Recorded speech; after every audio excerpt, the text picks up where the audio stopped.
जय गुरु जी संगत जी, गुरु जी के श्री चरणों में कोटि-कोटि प्रणाम। संगत जी मेरा आज का सत्संग बहुत ही क्या बोलूँ मतलब दिल को छूने वाला है कि मैं जो चीज़ चाह रही थी बहुत समय से वो मुझे अब होती हुई दिख रही है। तो क्या है कि संगत जी मेरे जो हस्बैंड अंकल हैं, वो थोड़े से ना थोड़ा-सा ना क्या मतलब ये कह लो कि he is not like very very uh, caring or supporting like he's थोड़े से little harsh you know not like कि आपको ऐसे ही छोड़ देते हैं but the point is थोड़ा सा उनको लगता है कि पैम्पर नहीं करते हाँ ये this is the right word he won't pamper so much but sometimes you really need somebody who can you know pamper because अब हम खुद ही इतने बड़े हो गए हैं तो कोई और तो हमें पैम्पर करेगा नहीं तो you expect something from your counterpart तो खैर एनीवेज पैम्पर की बात होगी फिर मैं कहूँगी कि केयर की बात आ गई है तो थोड़े से मेरे हस्बैंड ना थोड़े से हार्श और थोड़े से स्टबन जैसे सा है बिहेवियर उनका ही फील्स लाइक रफ कहूंगी स्टबन तो नहीं कहूंगी रफ कहूंगी कि अगर जैसे फॉर एग्जांपल कोई चोट लगी है ना तो ही विल से कि ठीक हो जाएगा अब थोड़ा घर का देख लो घर से देख लो रेमेडीज या फिर मतलब इजीली डॉक्टर्स के पास नहीं जाते हैं या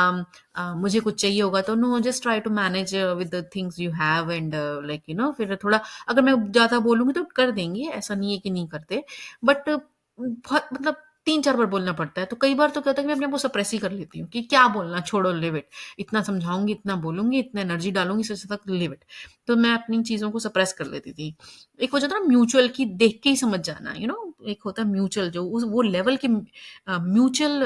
अवेयरनेस और टुगेदरनेस हो तो मज़ा ही आ जाता है रिश्ते में। तो ख़ैर क्या हुआ कि मेरे को ठंड बहुत ज़्यादा लगती है, हमारे घर का हीटर ख़राब हो रहा है, हीटर का यहाँ हीटिंग सिस्टम है पूरा घर में, सेंट्रलाइज़्ड एसी है।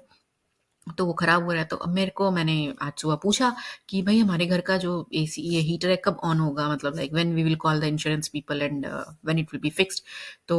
हो जाएगा ऐसे ही होगा कपड़े पहनो ये करो ज़्यादा ठंड लग रही तो ऐसे करके बोल दिया तो फिर मैंने कहा ठीक है भाई और संगत जी मुझे एक्चुअली पूरे घर में मैं कहूँगी पूरे परिवार में मेरे मुझे बहुत ठंड लगती है इतनी ठंड लगती है कि जैसे स्वेलिंग्स आ जाती थी ना इंडिया में जब मैं थी तो मेरे हाथ गल जाते थे स्वेलिंग्स आ जाती थी एकदम सूजन आ जाती थी उंगलियों में और पैरों में तो पैरों में तो खास करके आ ही जाती थी मतलब ऐसा कोई विंटर नहीं निकला होगा इंडिया में मेरा दिल्ली में कि मेरे स्वेलिंग ना आई हो और मैं उसकी दवाई भी करती थी जब तक मैं कंवारी थी तो मैं अपने आप से डॉक्टर के पास जाके कर लेती थी बट शादी के बाद से तो फिर चीज़ें चेंज हो गई थी तो जो भी होम रेमेडीज होती थी वो करते थे और खैर एनीवेज जो भी था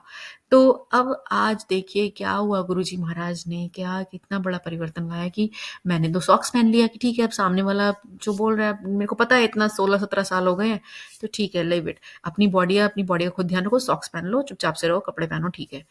और कुछ तो कर नहीं सकते हैं तो अभी शाम को गए हैं मतलब आप कह लीजिए सब कुछ अब ऑलमोस्ट क्लोज हो रहा है इवनिंग आवर्स हो गए हैं and he went to buy heater for me room heater मैंने कहा कि क्यों जा रहे हो इट्स ओके कल परसों लिया ना वीकेंड पर संडे को तो कहते हैं नहीं इससे पहले कोई बीमार हो जाए तू बीमार हो जाए तो लेके आता हूँ तो कोटि कोटि शुक्राना मालिक कि मेरा पति अंकल इतना बढ़ के सोच रहे हैं मैंने तो सच कहूँ तो देखा नहीं था अपनी शादी में इतना कंसर्न ये तो गुरुजी महाराज की कृपा है उनका शुक्राना है कि सुंदर रिलेशन बन रहा है धीरे धीरे वो सुंदरता आ रही है रिलेशन में और वो मासूमियत वो एक दूसरे का केयरिंग का जो भाव होता है वो आ रहा है तो कोटि कोटि शुक्राना सबके रिश्ते सुंदर प्रेम भरे हो जाए प्रभु तो ये दुनिया कितनी सुंदर हो जाए तो मेरी यही अरदास है कि सभी पति पत्नी के बीच में एक म्यूचुअलिटी और मैच्योरिटी एक म्यूचुअल डिसीजन लेने की जो होती है ना बात मतलब डिसीजन हो या बातें हो या कॉन्वर्जेशन हो उसमें म्यूचुअल जो पार्ट होता है वो हो अम, बस यही आपसे अरदास है सब पर अपनी कृपा बनाए रखिए और सब प्रेम से रहें और जैसा आप कहते हो ना कि पति पत्नी मिल के रहें और अपने बच्चों का ध्यान रखें तो वो सबके साथ हो कई बार होता है कि एक साइड का चाहे वो हस्बैंड अंकल हो या आंटी या हो वो तो करती रहती है बट सामने वाले पार्ट से उतना सपोर्ट नहीं मिल पाता तो कैसे करेंगे तो दूसरे वाले का भी इनिशिएटिव आना चाहिए तो गुरुजी आप उनकी बुद्धि सही करो जो भी दूसरा पार्ट हो जो भी अंकल आंटी के साथ परेशानी हो तो बस सबको वो खुशी महसूस हो वो वो इतना सुंदर रिलेशन है ये पति पत्नी का ये सब अच्छा चले सबके साथ तो यही मेरी अरदास है